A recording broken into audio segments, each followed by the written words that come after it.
From people encouraging femboys to self-harm, Reiko, who compelled a bunch of femboys to transition as women in R9K and created a harem on his Discord. Here are 7 levels of the most dark and disturbing 4chan community Iceberg, starting from Level 1, Reiko's Trap Harem. In 2018, an anonymous user on 4chan started making some very specific posts. One of them read, "Why haven't you transitioned yet, Anon? You won't have to be lonely anymore." For most people, that phrase sounds like another weird internet joke that disappears as fast as it shows up, but on 4chan, people started taking those posts seriously. For those who don't know what 4chan is, it's an image board that has been operating since 2003, and it has spent most of those 2 decades being either ignored or fundamentally misunderstood by the wider internet. Most websites give you some level of anonymity, but 4chan takes it way further. In 4chan, there are no accounts or usernames or even a profile that shows you from one thread to the next. Every user posts as anonymous by default, so most posts live or die entirely in whether it generates a reaction from the people who see it, and if it does not generate enough post, it is literally archived. And one of those boards with an even heavier standard for what can even be posted on the board is R9K, also known as Robot 9000. This is a board that began as an experiment but became something else entirely. Originally on the board, a bot would reject any post that repeated content already posted on the board, forcing every user to produce something genuinely original. This design means that on this board, people are encouraged to be creative because if you repeat the same posts, you'll be suspended. But what the board produced, over years of slow drift into degeneracy, was something the designers never anticipated. By 2017, it had become a congregation point for a very specific type of user who called themselves robots. They were young adult men, many of them 18, who genuinely felt rejected by society and thought communicating with anonymous people on 4chan is the healthy alternative. The board's entire focus seemed to be men trying to stop other nihilistic, confused men with no girlfriends, no jobs, no future, and no clear path toward anything most people would recognize as a normal adult life, while also keeping them trapped in that same stagnant state with no real growth. Some of them were what the internet calls NEET, which means not in education, employment, or training. And R9K was the one space in the world where their experience of life was the standard, rather than the exception. Of course, it did not take long for you to find people regretting joining the board. For instance, one anonymous user posts a Wojak image to show how they're feeling and posts, "Be me, 18, not doing well in life, outcast, depressed, find this board, finally people like me, people who can understand, adopt R9K mindset, finally feel like I belong, fast forward, 25, miserable, loser. The older I get, the more I realize R9K reinforced my worst, most self-defeating traits. The less I subscribe to R9K mentality, the happier I am, the more girls like me." The content it generated eventually became its own internet genre. These people even had enough time to create an illusion showing what they believed was the virgin walk, labeling a slouched back and hair that seemed to overreact to the wind as clear signs of virginity. Maybe they were accurate after all, because who would understand virgins better than an anonymous 4chan user who was probably speaking from experience? It even included some really perverse gooners with wild imaginations. TFW, I just managed to stick the tip of my dick in my own ass. Guys, I did it. Finally lost my virginity. Hopefully the normie life is better than this painful place. Normally I hate these threads, but I just wanted to share my story. You can still make it, bras. See you on the other side. At one point, things got dark when a user posted about wanting to kill themselves, only for the bot to reject the post for not being original enough. And when you look at what the user had tried to post, the whole thing becomes even darker. "I hate myself and want to die." The line may have turned into a meme soon after, but it also exposed something ugly about the group itself. Maybe the bot was not just being random or cruel, but it had seen the same kind of post so many times that it now treated it as unoriginal. And while the bot obviously had no concern for the feelings of the men on the board, many of those same men seemed disturbingly self-absorbed, almost narcissistic in the way they acted as if their pain was the only pain that mattered. And instead of pulling themselves out of their predicament, they seemed more interested in dragging each other back down, like crabs in a pot. Eventually, it didn't take long for one anonymous person to expose the deal, saying, "This place is a mental cancer, and the sooner you get out and internalize your locus of control, the better. Basing your sense of identity on being an inevitable loser is a self-fulfilling prophecy of misery and suffering." R9K traps outcasts by offering a sense of belonging and keeps them in their miserable states, since adopting a non-self-destructive mentality means you no longer belong and are scorned by people who finally accepted you. F R9K. But in late 2017, R9K, the cesspool that had already earned its reputation as the internet's waiting room for the socially broken, started becoming radioactive. In March 2018, a single Sunday afternoon, you could open the R9K catalog and find multiple active threads running simultaneously, all carrying variations of the same pitch. And Anon posted, "Why haven't you transitioned yet, Anon? You wouldn't have to be lonely anymore." And 15 minutes later, what's stopping you from becoming the girlfriend? If you're below 5'8" and start HRT, chances are you can end up pretty cute. A few moments later, they posted, "I decided to become a trap a few years ago, and now I stopped being a hickey, and I'm enjoying life to the fullest now with my boyfriend. What's stopping you?" 3 minutes after, they were persistent. "When will you take the trap pill, Anon? Living life on hard mode, just switch to easy mode." It's as easy as that. It becomes obvious these posts were targeting a very specific kind of person, and was aimed directly at the specific wound the board has always been built around: the loneliness, the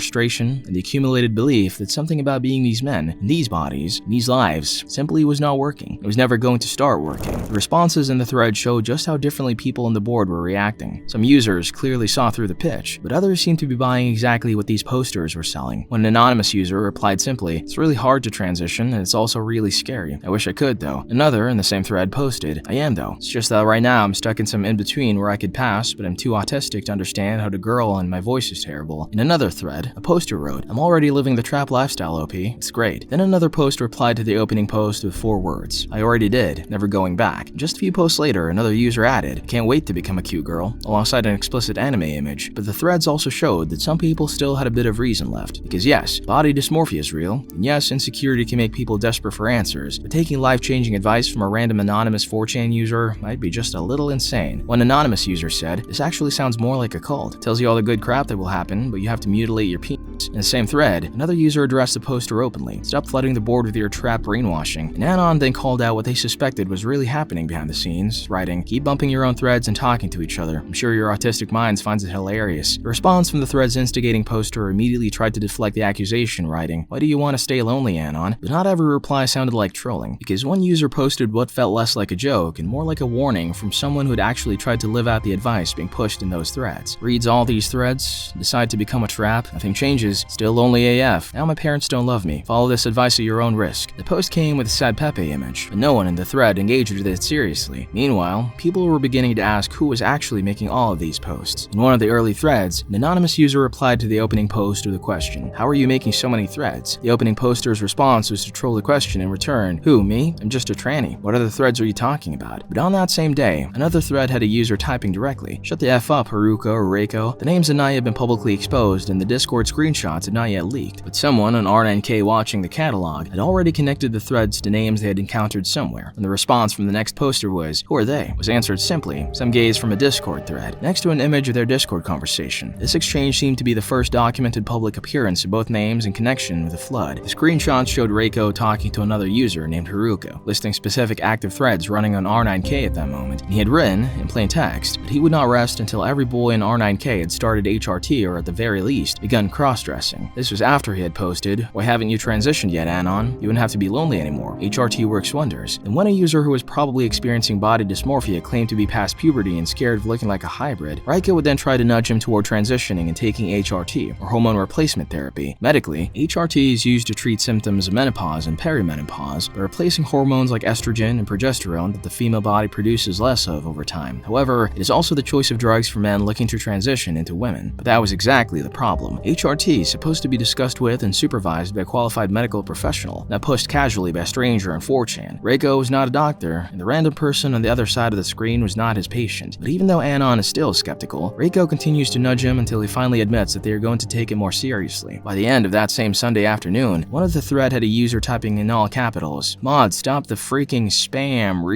and had someone writing, "Sage and report these threats. We are taking R9 back from the dark clutches." Level 2. The operation revealed. When the name Reiko first surfaced in R9K in March 2018, a lot of users assumed they were dealing with something massive. People thought it was a coordinated operation run by a well-organized network, flooding the board with content designed to manipulate vulnerable users. But when people finally started piecing the operation together, reality turned out to be way messier and far less sophisticated than everyone expected. Behind the scenes, the entire operation was mostly just a loose group of Discord users coordinating spam campaigns from chaotic group chats. A lot of the people involved treated it like a joke, but the leaked screenshot suggested Reiko himself was taking parts of it much seriously. Like, why exactly do you ask them to write your name on that? I mean, it's just interesting, I guess. It's fun. I don't know.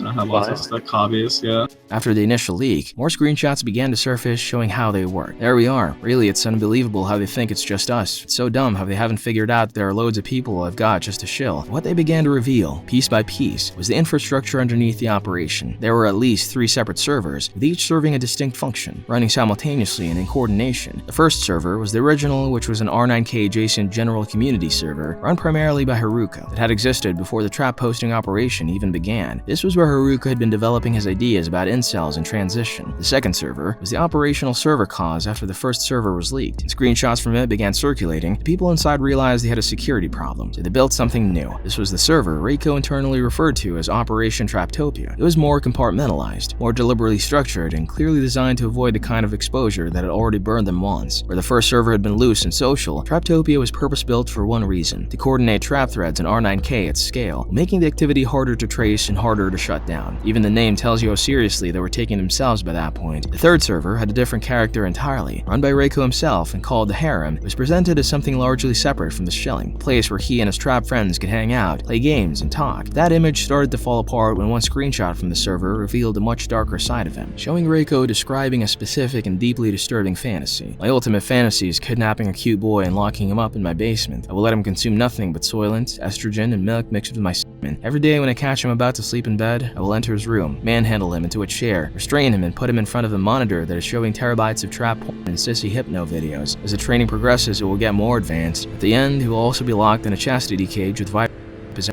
taped to his dick and taped to his nipples. As he falls more and more for my Jewish psyop, I'll start to leave dildos and other sex toys around his room for him to play with. Near the end of his training, I will remove all the toys from his room and leave makeup, shaving tools, and dresses in his room. I'll deny him any kind of pleasure for a week straight, and when he's completely lust-filled, I'll descend into his room with nothing but a mask on. In the first major wave of public scrutiny hit in March and April 2018, information about all three servers was circulating simultaneously, and the board was trying to piece together which details belonged to which server and what each one actually was. In one of the servers, called Trap Hill, a user named Seiko can be seen talking about how they've got loads of people just to shill, wondering about the loyalty of people he had hired, and in quote, "While that's true, loads of people want to work for both sides to gain the benefits of the two. They want to gain my shill money while gathering info." The chat clearly showed that money was involved, and one screenshot made the story sound even more organized, with Reiko claiming that the operation had been bankrolled by a woman who made $70,000 through cryptocurrency and used it to pay people to post trap threads on the board. But in his follow-up interview with Turkey Tom, Reiko later admitted that this detail was made up.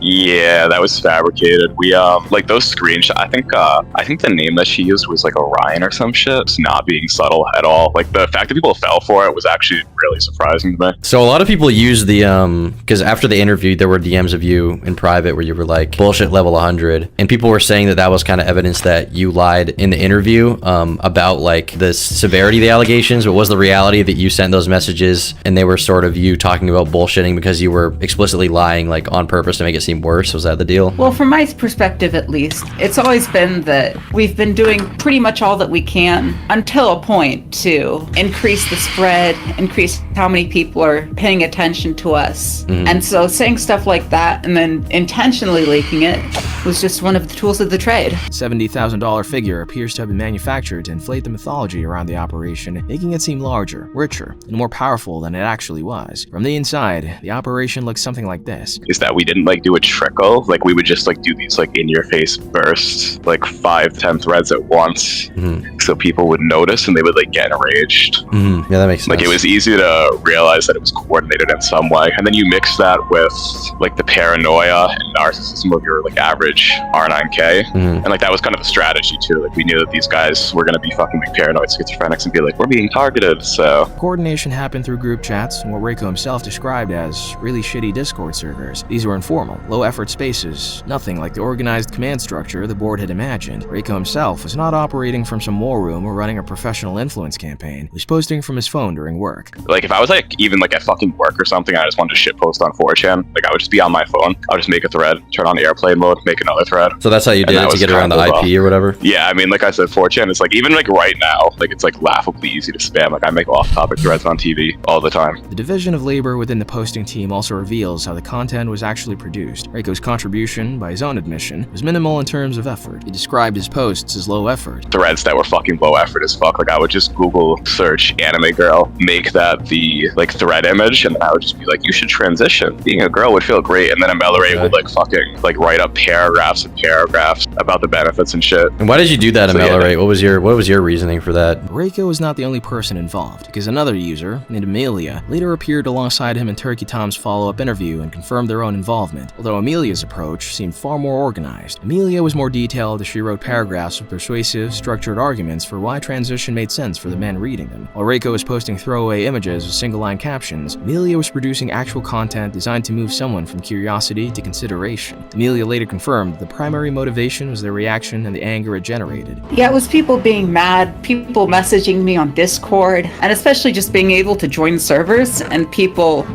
will like yell at me. It just kind of feels good, man. Okay, I see. You just like people being mad at you. There was a kind of a, and there still is, kind of a community of Discord servers around R9K. That admission matters because it shows that a lot of the posts were simply bait with the goal just to provoke, humiliate, and watch people react. And once that same logic moved from posting propaganda into targeting specific people, the operation became even uglier because the same low-effort trolling mentality was now being applied to real-world harassment. So when Reiko's associates allegedly attempted to dox a user named Yozam, a 15-year-old who allegedly created an anti-trap thread and tried to swat Reiko first, they paid someone £2 to do it. Yozam had claimed that he had been blackmailed into taking HRT when he was just 15. When they began to threaten him, he tried to retaliate. Although Yozam himself is kinda a questionable figure, because there were rumors that he had not always been an enemy of the group. Some claimed he was one of the people they had allegedly paid to post these threads, only for him to turn against them once the arrangement was exposed. However, he would claim that he never worked for them and that the only reason why they hate him is because he had posted some illegal things people suspect to be CP. The question then is why any of this worked at all, especially when the operation was so informal, chaotic, and low effort. The answer comes back to the target, because by 2017 and 2018, R9K was already full of men who were primed to engage with content about romantic failure, frustration, loneliness, and self-hatred. The trap threads did not need to be sophisticated because the audience was already vulnerable to the message. They only needed to keep showing up, again and again, in enough places and with enough repetition that the idea began to feel unavoidable. Once the content began to feel like it was everywhere, it was becoming the new normal, like everyone on the board was suddenly talking about it. The board's own culture did the rest. At first, other users copied the post ironically and semi-ironically, and eventually the whole thing spiraled into something the board could no longer control. Reiko later estimated his network was responsible for 15 to 20% of all trap threads in the board at peak, which means 80 to 85% was organic imitators, converts, trolls, curious posters who had absorbed the template without knowing where it came from. The most important thing to understand about what Reiko built is that he didn't invent it. The architecture, the operation, recruiting through image boards, retaining people in Discord servers, building community infrastructure that keeps people engaged and moving in a particular direction came before Reiko by years and existed in documented form before Operation Traptopia was a concept. Twinkle Cave is the clearest documented example of this template operating before Reiko entered the picture. It was a Discord server advertised directly from Cute Boys and 8chan. It offered voice chats, monthly video call party nights, real-life meetups, and a loosely moderated NSFW-friendly social page. While this seemed normal, in the case of Reiko, things were taking the wrong turn. While the R9K board was doxing, archiving, and investigating, Reiko's associates were running a parallel operation in the opposite direction. The esoteric poster, 1388, one of the earliest people to publicly document the scandal in video form, confirmed in his follow-up recording that he had solid evidence Reiko's associates were deliberately spreading false doxes and failing to stop people from doxing the wrong person, while circulating incorrect identifying information to steer investigators toward innocent targets and away from anything real. The person who bore the sharpest end of this was someone operating under the username Starfall. It was a trans person who had no involvement in the operation whatsoever, but whose username loosely resembled Reiko's handle. So, false doxes pointing at Starfall circulated widely enough that police were contacted and had to escort Starfall to work when people started harassing him. The esoteric poster explicitly noted that Starfall's situation was at least partly a product of information Reiko's side had deliberately put into circulation. This made it clear that the wrong people getting doxed was not purely because the people trying to find him were mostly incompetent. It was also, at least in part, an active counter-operation. Reiko and his associates understood that it was important to keep the board confused and misdirected with their doxes. It shows the level of thought that these men had put into their shilling, because although the operation was messy and low budget, and run by teenagers on airplane mode, they were very effective at protecting itself from scrutiny. It was more strategic than anyone gave it credit for at the time. For a while though, one question remained. Does any of this actually hurt someone? Because although the posts were reckless, manipulative, and dangerous, there's been so far no proof that Reiko and his people hurt anyone. Then April came. The worst case scenario became impossible to ignore. Level 3. Blackmail allegations. On April 4th, a thread appeared in R9K with a post that immediately caught the board's attention. Join Trap Discord group. They asked me for a picture of me dressed up in order to join, showing face. Crap is like a cult. Everyone worships some N-word called Reiko. Turns out they've doxed me and have all my info. They're blackmailing me with a pic, saying that if I don't take HRT, they will mail it to my family and friends. I've done this crap to numerous other people. What the F do I do now? He went further by posting one of the images that had allegedly been used as doxing material. In the picture, he was lying down with multiple names written on his body, including Reiko's, with an arrow pointing toward an intimate area. area. He claimed Reiko had made him write the name on himself and said he didn't know what to do. The immediate reaction was exactly what you would expect from R9K, a mix of genuine concern, reflexive mockery, and the kind of dark humor the board often used when it did not know how to handle something. One poster replied, "LMAO, this can't be true. It's too funny. If it's real, I'm sorry, OP. I'll try to think of something to help you out." Another wrote, "Sounds like you all deserve each other." A third was more blunt, telling him to call the police while using a racial slur. "Call the effing police, you dumb N-word." And within minutes, the thread stopped being about discussion and turned into a full-blown hunt for whoever was behind the operation. A separate anonymous user posted what they claimed was Reiko's real name and home address. The address listed was 366 Duke Street, Moxville, North Carolina. The name attached was Cameron Strader. Whether the dox was accurate is a separate question, but what matters here is how quickly it appeared, as within 5 minutes of the blackmail allegation, the board had already shifted into investigation mode. That alone shows how fast R9K's machinery could move once it had a target, but the allegation itself remained difficult to verify because the post was anonymous, like everything else on R9K, and it came with no hard evidence beyond the poster's own testimony. It may have been fabricated, or it may have simply been someone trolling, but either way, it generated enough interest that people were apparently willing to show up at his house. Then the story began to move past humor. As posts appeared that were much harder to dismiss than the usual screenshots, jokes, or anonymous claims, it could be brushed off as image board exaggeration. Photographs started surfacing on the board showing femboys, God knows their age, with Reiko's name around on their bodies, and suddenly the whole thing felt less like trolling, and more like proof that his influence had spilled out of the thread and into real life, in their thighs, in their chests, and on their skin with arrows pointing downward. But the photographs also created a problem on its own because while they looked damning, it is not clear how they were taken in the first place. They showed Reiko's name on people's bodies, but they did not show what happened before the camera came out. What those people understood, or whether anyone pressured them into doing it. That gap gave Reiko space to challenge the meaning of the images. Reiko later used that space to offer a different explanation, saying that while the photographs were real, nobody was forced to do it and was just him playing around with a kink he had. That's not like a malicious thing though. It's not like I'm forcing them or blackmailing them to write their names. Like, I mean, I really like thighs, and like I've gotten people to or traps to write my name on their thighs before. It's not like a blackmail thing or like a threat thing. I've gotten them to do that before. And, like, a lot of them are willing to do it for whatever reason. However, anybody looking or following the case closely can't find that explanation convincing, especially because there was a specific screenshot of Reiko allegedly telling one of his victims on Discord, "If I don't have another picture of your thighs by the end of the hour, I'll be messaging your mom about your little secret." And back to the April 4th post, the replies kept on coming. One poster wrote, "Save all of the convos, send them to law enforcement and file a police report for blackmail. Depending on their country, they might get a felony or two." Another set up a Proton email address publicly in the thread and invited anyone being blackmailed to send evidence there, promising to help connect them with assistance. A third post captured what many on the board were thinking. They assume, rightly, that they are desperate, lonely, depressed men here who have lived a majority of their lives without the attention of females, and during this critically weak period of their lives, they're more open to suggestions like ruining their body with hormones. As the allegations kept spreading, Reiko eventually agreed to a live public interview on Discord. He later gave a live interview in a public Discord server with an audience listening in real time, and one of the first things people noticed was that he did not sound like someone scrambling, panicking, or trying to keep a messy story straight. He was mostly calm and had a version of events ready, delivering it with a coherence of someone who had already decided what to admit, what to minimize, and what to deny. First, he confirmed that there had been a shilling operation, and admitted that people had been paid to post trap threads, described his collaborators in general terms, and even gave an estimate of how much of the overall trap posting activity he believed his group was responsible for. Trap, that was just like a regular R9K until like the trap posting started, and then like we got leaked and we decided to make the trap shilling Discord. We refer to it as Operation Traptopia.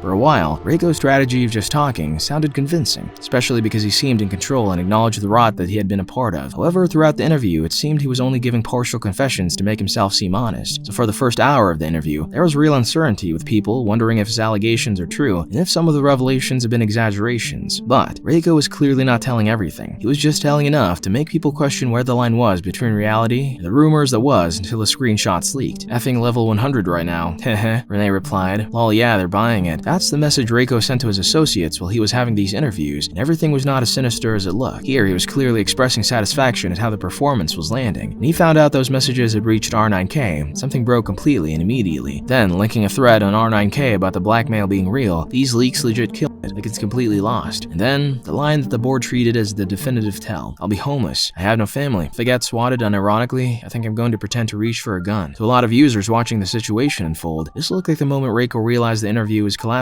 around him. He said he had no family and would be homeless, and that if police came to his door, he was going to pretend to reach for a gun, which meant he was going to have the police kill him. him. Meanwhile, on April 11th, another person posted they had no proof that Reiko had also been blackmailing people. The opening post read, "Hello, I have proof of blackmail. My friend Yozam was caught up in Reiko drama. They tried forcing him to take HRT and post pics so they would dox him. He was smart enough not to and tried to retaliate. Here's the logs. Please do not let Reiko do this to you." Attached was a link to an HTML file, an exported Discord chat log showing Reiko directing someone to obtain information in Yozam. The board's reaction was immediate. Within minutes of the post going up, finally some proof. And was that so hard? Jesus Christ. And then, holy crap, they actually tried doxing the kid. And from someone who had apparently been following the story closely, LMFAO, Reiko is doomed. Screenshots circulated alongside the logs, giving the accusation even more weight. One image posted in the thread showed Reiko's message bragging about the operation. Another showed his Steam profile state, which people had been using to try to narrow down his location. The chaos inside the thread was telling in itself, as one poster seemed almost unable to process how far the situation had gone, writing, "How the F do you even get to that situation in the first place? Are people on this board legit mentally retarded?" Another poster took a more measured tone, as if the revelation finally explained why the board had felt so different. I wondered why everyone liked traps so much. We are back, robots. Our board is back. However, one reply summed up what a lot of users were starting to realize about the entire situation. For an e-predator, this is like the playground of a special needs school. Crude as it was, that observation landed because it described the power dynamic people were now seeing more clearly. R9K was a space filled with lonely, vulnerable, socially isolated men, many of whom were already primed to respond to attention, validation, humiliation, and identity confusion. That was what made the Trap Thread campaign so dangerous, even if the operation itself was messy and amateurish. The collapse of Reiko's interview did not prove every blackmail allegation, but it did prove that Reiko had lied, or at least carefully concealed parts of the truth, while presenting himself as more transparent than he really was. And for the board, that was enough. The mods eventually banned trap hosting on R9K, and Reiko's servers collapsed under the weight of the scrutiny, and the immediate crisis of visible measures ended. But what had been built underneath it was still there. But so far, it can be deceiving to think that Reiko was the person who invented the entire scheme. Yet the truth is that Reiko didn't invent the pink pill. Neither did he invent the idea that lonely men and image boards were secretly girls waiting to be unlocked. He picked it up somewhere. That somewhere had been running for years before he ever showed up on R9K. Level 4. The ideology underneath. There's a thread that has been running on 4chan's LGBT board since at least 2015. It is called Feminine Male General, and its opening post reads like this. It says, "Welcome to the FemGen and TwinkGen Selfie Edition. This is a place where us girly and QT boys can come chat about the issues that really matter, such as looking cute, building your self-esteem and confidence, finding a QTBF, listening to music, calling each other crap for having different taste, and other crap. If you think you could make it as a QT 3.14 boy or already one, come and join in. Here are some useful links to help you get started. Here's a map of where your fellow posters are in the world. Please add to it. Try putting in the tag FemGen and Omegle or going to irc.ryzen.net at #FemGen, where you can post your Skype and someone from the FemGen Skype group will add you. In a single opening post, FemGen turned an anonymous image board thread into a semi-persistent social graph where members would post and locate the exact place each other was posting from. When you open the paste bin link, the first thing you see is a list of self-improvement tips. On the surface, some of it looks harmless, even ordinary. It tells whoever is reading to drink more water, take multivitamins, and do plenty of cardio. There is something much more concerning hidden inside that advice. The guideline includes lines that are easy to overlook. They show that not everyone visiting these boards was an adult. Some users were still children going through puberty. The moderators seem to know this too. The phrase "unless you're still in puberty" suggests the advice was not only being seen by adults, it was also being directed at minors. That is what makes the whole thing feel more disturbing. A lot of the guide is obsessed with becoming lean, slender, petite, shaping the butt and legs. Some of it may look like regular fitness advice at first glance, but the tone goes far beyond health. It ties attractiveness to losing weight, shrinking the body, and chasing a very specific femboy ideal. For vulnerable young readers, especially teenagers already unsure about themselves, that kind of messaging could easily feed body image pressure instead of genuine self-improvement. The advice about eating around 65 to 80% of TDEE and warning people not to go too low does at least seem to recognize the danger of outright starving yourself. In that sense, it tries to put a limit on the most extreme behavior, but the section still carries that unmistakable 4chan body optimization energy, where the body is treated less like something to care for and more like a project to hack, shrink, sculpt, and force into a specific ideal. Even when it sounds like health advice, the underlying message is still about control, appearance, and chasing a narrow version of what the board considered desirable. The template was copied almost verbatim by nearly every server, offshoot, and community that came afterward, meaning the same ideas kept spreading from one space to another. When you look at how Twinkle Cave advertised itself, the DNA of FemGen's opening post is visible in all of it. But what happened inside FemGen between 2015 and 2016 is the part that matters most for understanding the ideology Reiko is working with. The Cute Boys General, which is the space for sharing feminine presentation tips, style advice, selfies, and community among femboys, was being overtaken by a different kind of conversation about estrogen orchiectomy, permanent androgyny, and worse in the board. The thread was full of casual posts turning identity, dysphoria, and medical transition into a kind of board game. For example, in one board, users in the thread had developed their own internal scoring system for deciding where someone sat on the spectrum between femboy and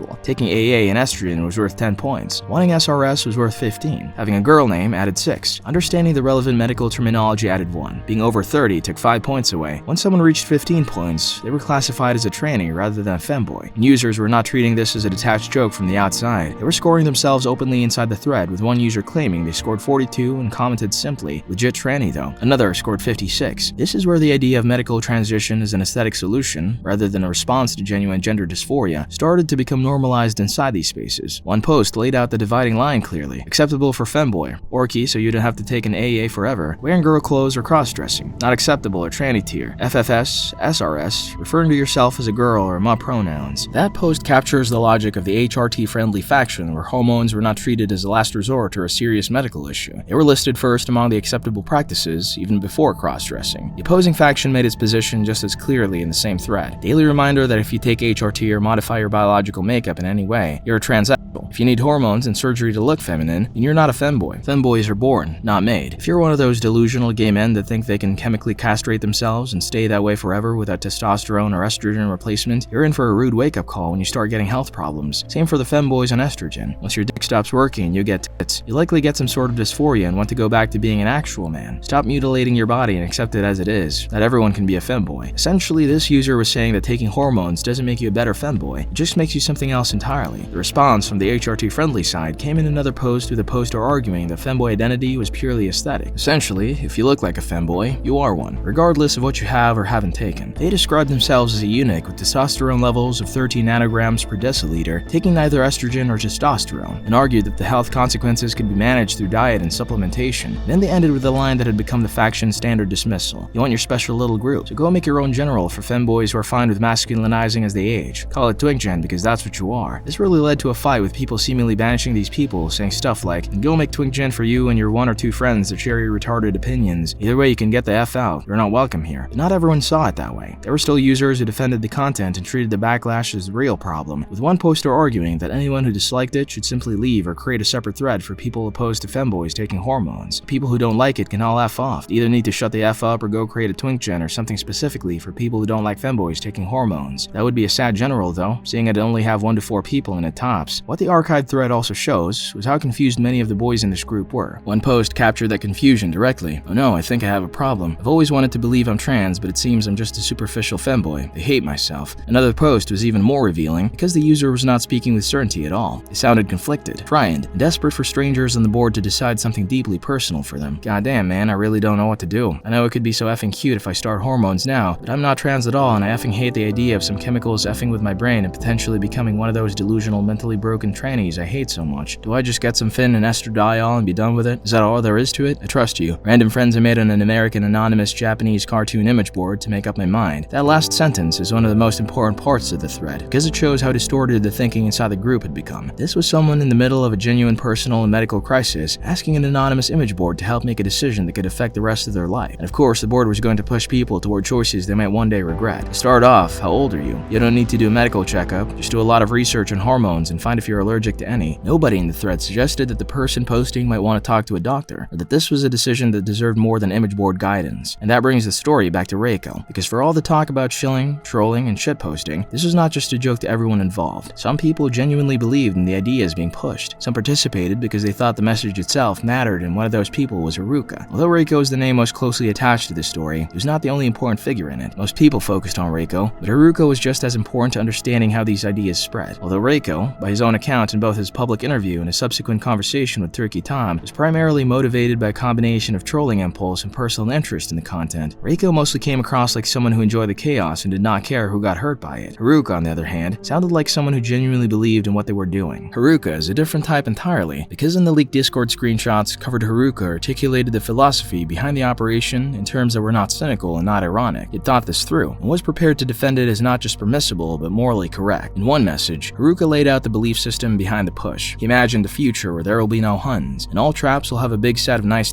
and curves and female bone structures. It's too late for the majority of us, or I, for example, cannot transition since it would compromise my life socially. But other than that, I really believe I should be transitioning. We must encourage everyone who can to do it. Everyone who can pass should be doing it. Many people don't get laid because girls are hypergamous, mostly because they are soy boys and are basically closet redacted. Another screenshot made the strategy even clearer. Haruka explained how to properly shill on the board, saying that when trap threads were posted on poll, some users would respond by saying they wanted to trap girlfriend. When you post trap threads on poll, some of them will say want to trap girlfriend. The idea is inside everyone. You target these redacted and use it to turn poll into redacted. It will spread from these to the others. And in the link to the board he had posted about how Generation X were having way less sex, and the solution to that was for men to transition as women so they can offer themselves to alpha men. And crucially, Haruka argued, the downside risk of pushing someone who turns out not to be trans is minimal. You cannot actually make someone trans through social pressure. If the person doesn't have genuine gender dysphoria, they won't follow through. Most actual trans people need a push to end repression. By giving that push, we can save them from even worse Han status. Since you can't actually make someone trans, giving the wrong person a push is fairly low risk and harmless. Ergo, it makes sense to push and push aggressively. Point is, I think most of us wish we'd figured it out younger and would have appreciated someone pushing us, so we try to make the world a better place by pushing others. This framing made the operation feel, to the people inside, like something virtuous. If you thought they were predators for targeting vulnerable men, you'd be wrong, because they're providing a service to people suffering in repression who didn't yet know what they needed. When the moderators of R9K finally moved against the trap threads in 2018, banning the content from the board, most outside observers treated it as the end of the story. However, what actually happened was something different. The ban didn't end anything, it only changed the shape of what was happening and just drove parts of it underground. Level 5, the machine that kept running. To understand why the moderation response was so slow and so ineffective, you have to understand something about the people running the board. The moderator, known by the nickname Rape Ape, had been associated with R9K's administration since at least 2014. He had been described as an active anti-bot advocate. RIC logs from the janitor team were apparently circulated during the investigation, and what they confirmed was that the moderation was not a neutral force applying rules even-handedly. It was a faction with its own views about who the board was for and what direction it should move in. In fact, anti-trap threads exposing and criticizing the trap hosts were deleted before trap threads were. The word Reiko was hard banned on multiple boards during the height of the scandal, suppressing discussion of the operation even as the operation continued. But as it would turn out, the ban did nothing to stop the trap threads. If anything, it just made people find other means. Months later, there were still similar posts like this. In July 2019, 14 months after the Reiko scandal had peaked, while the anti-trap dossier ecosystem was still actively circulating, a thread appeared on R9K with familiar structure. Becoming transgender changed my life. After I got on HRT, my life became so much better. If you have dysphoria or you want to get attention, just transition. It's literally the best thing you can do, Des. I don't think any of you here have what it takes to make it as a man. Becoming a girl might be your only option. Later in the thread, someone was able to identify what was happening immediately. I've heard one of Reiko or Arrow's pawns made a new Discord server called Cute House, so we might have an idea. The thread kept running for hours after that, with some users arguing and others mocking the femboys in the group, but some asked for a link. And soon someone answered, it's called Cute House. I don't know if I can post the link without getting banned. Minutes later, the invite link appeared in the thread, with the recruitment completing its full circuit. What was happening inside Cute House was arguably even worse than whatever Reiko had already done. One Reddit post, titled, Welcome to Cute House, aka R9Q 2.0, compilation of screenshots taken from Discord and 4chan, tried to pull together screenshots from both Discord and 4chan to show what the community had become. The compilation is divided into sections. Reading through what is visible in the image, the content breaks down into several distinct categories that together make the case the compiler was trying to make. The first and most prominent section involves a user identified as Monarch. A series of Discord messages visible in the upper left, Monarch writes to a user, said I have to do this or else he will release my docs. Below that exchange, a sequence of images shows what appears to be fresh cuts in someone's arm with multiple photographs, timestamped across different dates, posted in a channel and called NSFW General. The username attached to the images is Chijo. In one of the messages between the photographs, Chijo writes, I'm just going to hang myself with a belt. It does snap, that's why I'm still alive. And when someone mocked him for not going through with it, Chijo posted the evidence of him trying to himself. Whether these messages represent genuine crisis or was the user entertaining the audience, the reactions to this tell you something precise about what kind of community this was and how it processed the people inside it. The second section of the compilation is labeled Introducing Chijo and contains a longer sequence of a bloodied arm photographs alongside Discord message timestamps. The progression across the image is visible and deliberate. The compiler arranged them chronologically to show escalation over time. In another section, the Discord exchange shows a user named Monarch writing to someone, lol your friend to cut my name, appearing to instruct instruct or encourage a member to carve a name into their own skin. Directly adjacent to this, photographs show exactly those names written or carved on skin, the same visual evidence that had appeared in the Reiko threads. By 2020, most of the servers were gone, but the stuff that had been spreading through those servers didn't stop spreading just because the servers did. Level 6. The export. By 2020, the Reiko scandal was 2 years old. A lot of the servers were gone and the drama seemed to have been resolved, but the ideas behind it never actually disappeared. The ideology that the Reiko operation had made visible was still moving. The pink pill, HRT is liberation, and the argument that transition was the only rational response to the inadequacies as a man did not disappear when the servers went down. Instead, it had been absorbed and normalized enough that people were repeating it without any knowing where it had come from. As R9K became less tolerant of this kind of content, the culture slowly migrated to other platforms instead. And one of the big landing spots was a Reddit community called r/4chan. 4chan was not quite a normal trans subreddit, neither was it a normal 4chan archive, but sat somewhere between both worlds with a name pointing back to 4chan's trans culture. But unlike 4chan, Reddit gave that culture a cleaner, more accessible front door. 4chan on Reddit wouldn't tolerate pro-trans content without immediate and overwhelming pylons. Post something supportive of transition, post something that presented a trans person as sympathetic or funny, and things tend to get hostile. It seemed 4chan was the solution for these men to have their spaces. The sidebar flare tags tell you more about the community than any mission statement could. They show every self-concept available inside this space. You would find tags like AGP, which means autogynephilia, which is the male propensity to be sexually by the thought or image of himself as a female. In 4chan, it is usually used to accuse a trans woman of transitioning for fetishistic reasons rather than real gender dysphoria. It also included tags like Blanchard, Boymodder, Brainworms, Chaser, Detransitioner, Hun, HSTS, Pink Pill, Repressor, Schizo, Twink Hun, and Young Shit. Each of these labels names a position in an internal status hierarchy that 4chan inherited directly from communities like R9K. Some describe where you are in transition. For example, the label Young Shit and Twink Hun describe how desirable you are with those specific labels marking the aesthetic upper tier, while the Hun tag is for people who are not pretty. And once you understand that, the next layer of the culture starts to make sense, because while 4trans was creating slang for people's bodies, it was also creating an ideology around those bodies. The community took these labels, rankings, and insecurities and built a strange philosophy out of them. A post from September 2020 captures the thought of many of the people in this space in a single image. An LGBT thread quote, screenshot and preserved, where a poster argues that there is nothing more natural and divine than what they call a neo-trad transsexual. I would in fact contend that there's nothing more natural and divine than a neo-trad transsexual, considering first that an MTF had to cultivate her femininity by meddling with the laws of nature oneself, then in a way becoming one with that very nature itself. Whereas cis women were merely born into femininity, MTFs were born with femininity and had to cultivate their very being against the harsh and hateful current of society. Who is more divine, a noble born into wealth or a poor peasant who becomes a queen? The 4chan user who posted this screenshot added a one-sentence caption. Had this saved for a while, now I know where to put it. That caption is the entire history of 4chan in 11 words. There's more of that kind of content the 4chan hosts that gives you the texture of this in practice, and it is not subtle once you know what you're looking at. In another thread from May 5, 2026, the same body ranking logic appears again, this time through a user presenting an almost unreachable physical ideal as if it were a practical goal. The user asked, how does a straight heterosexual white male achieve a body build like Pickrell? Asking for my finals. Next to the post is an image of 3 anime characters. The responses made it very clear that it is literally impossible, sorry. Things will get quite dark with one user suggesting that they keep killing themselves, being reborn over and over again until they're finally born as an attractive woman, or in this case, with the desired feminine body. The user reported trying to post the Trap Mode Aesthetics image, but the Reddit mods kept deleting it. The Trap Mode Aesthetics is a document that circulated in R9K during the Trap Flood period as recruitment material. The sheet was basically a guide to becoming more feminine without HRT. However, they were also recommending supplements like saw palmetto and Puroria mirificas if they can lower testosterone or increase estrogen-like effects, without considering that there might be some underlying conditions and people that may make this worse for them. That same attitude showed up in another thread, where a user asked whether they should transition while their mental health was still unstable, or whether it would be better to wait until they felt more grounded. Would you transition at a time where your mental health is meh, like not suicidal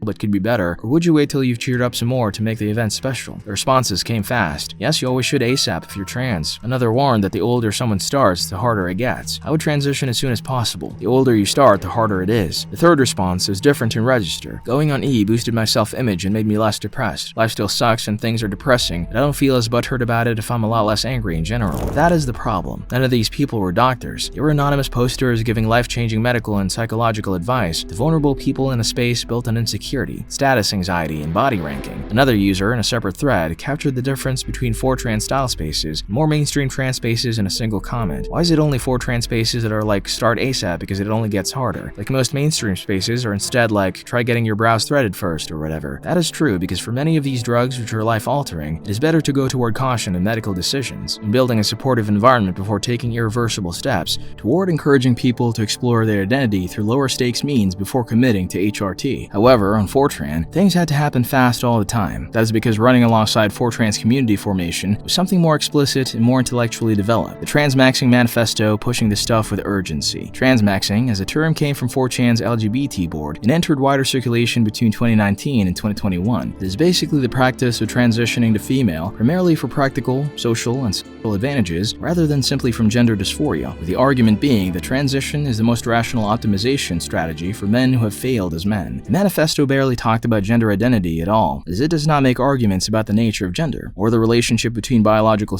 sex and self-perception, or the philosophical questions that animate most discourse around trans identity. Instead, it makes arguments like, you'll feel emotions stronger and be happier in estrogen, your breasts will become sensitive, being able to attract cis lesbians, if you become attractive enough, high-quality males will be attracted to you, softer skin and less or no acne, live longer, being able to extract resources from males, you'll no longer be driven to do dangerous and idiotic things due to testosterone, stop and reverse hair loss, people will treat you better if they think you're female, less likely to get killed, female spaces are cleaner and generally more pleasant, not having to shower with males, legal sex change becomes more viable, cheaper car insurance, getting diversity hired, etc. All of this appealed to incels and needs who had absorbed the idea of their own inadequacy so deeply, they had stopped trying to compete in traditional male terms. The message being pushed at them was simple. The male social hierarchy they felt they had failed in was not the only game available. If masculinity felt impossible, status, confidence, dominance, dating, and social performance all seemed like games they could never win, and transition was presented as a way out. Instead of trying to become the kind of man they believed society rewarded, they were being offered a completely different framework with a different set of rules. In that new framework, the traits they had been taught to see as weaknesses, such as softness, social passivity, emotional vulnerability, and an inability to perform conventional masculinity, could be reframed as advantages. So far, the story is mostly centered on Reiko, but Reiko is not the person who showed how far some of these communities were willing to go. The person who showed how far some of these people were willing to go and how deliberate the manipulation could become was from a user in a server named Malfian. Level 7, Malfian Manifesto. In a server named Malfian, a user who believed they were a wizard released what can be summarily called a manifesto. In the manifesto, the user described the trap spam campaign as having what he called a threefold purpose. The first goal was normalization, as Malfian believed users in R9K needed to see trans content so constantly that it stopped feeling unusual. Secondly, he aimed to confuse anyone who's unsuspecting about their gender with words like to confuse the users into seeing femininity and masculinity where there's none or both. This would, in his eyes, introduce uncertainty about what counted as a femboy versus what counted as a tranny, and would run the same arguments that the femgen civil war had generated but at a much larger scale. At its core, the message was simple and openly transformative. If you spent enough time inside these communities, you would eventually become the thing you once mocked. The third goal was to create the illusion that this culture was far more widespread than it actually was. If users constantly saw trap threads everywhere, they would eventually assume the outside world was moving in the same direction too. Those that actually do go outside and see the world for what it is know that there are nowhere near as many traps as presented. What he was describing sounded less like random trolling and more like a deliberate attempt to flood the culture until nobody could tell where manipulation ended and sincerity began. Regardless, according to Malfian, no singular act can stop us. No group of people with a knowledge of our deeds and plans could ever hope to stop it, any more than a storm spotter can stop a hurricane. And maybe Malfian made good on his promise, or maybe the culture was already drifting in that direction anyway. Either way, R9K in 2026 does not look like a board that one. Thread from May 9th, 2026, archived before he could get replies. I'm an anon who transitioned on E for 5 months, and I'm detransitioning now, so AMA. I left cult and troons who groomed me aren't happy, so I want to use my voice to help other anons who think it might be the right thing to do. The replies immediately turned hostile, with one person calling him a gullible retard, saying, "You're not a savior or voice of guidance. You're just a gullible retard, and I can see you falling for a TRT clinic scam very soon and hopping on steroids. Your best bet is to isolate yourself until you're normal and pretend nothing happened, unless you're 14, in which case you get authorities involved and consider isolating yourself for a small while and becoming religious." And another would say it is probably neither, saying detransitioning is deeply fembrain behavior, and asks if he's sure he isn't a girl. He came to the board looking for solidarity, but the board gave him the same thing it gives everyone: mockery and indifference, with a side of people trying to talk him back into transitioning. In the same thread, buried near the bottom, someone else writes, I also trooned, then detrooned, then trooned again. Now I'm thinking of detrooning again, but I haven't really escaped the cycle in any way. I'm dysphoric, but I also recognize trooning is never going to make me the way I want and is very hard and painful. I can't accept what I am. But on other boards, things are taking an even darker tone, as over on LGBT, the board that fed the whole pipeline, a thread from the same weekend asks about the bussy market. It says, fellow chasers, it has come to my attention that the bussy market is experiencing an inflation like never seen before. Trannies, femboys, and crossdressers seem to view themselves on equal footing with bio women. We will need our best thinkers as we move forward with our solution to this epidemic of inflated self-worth. What solutions do you all propose? The thread runs to over 100 replies, with people complaining that trans women have gotten too much self-esteem, with one claiming that they lost the plot when they started to believe they were actually women. Someone else calls trans women an inferior option. A trans woman near the end writes, Jesus, this thread makes me hate moids so much. This is the dating pool I'm supposed to pick from? I'm not even religious, but I'd rather just become a nun. Being a tranny is truly a curse. Despite her legitimate concern, no one takes her replies seriously, with one telling her she will date the cold heartless chaser and she will let him cream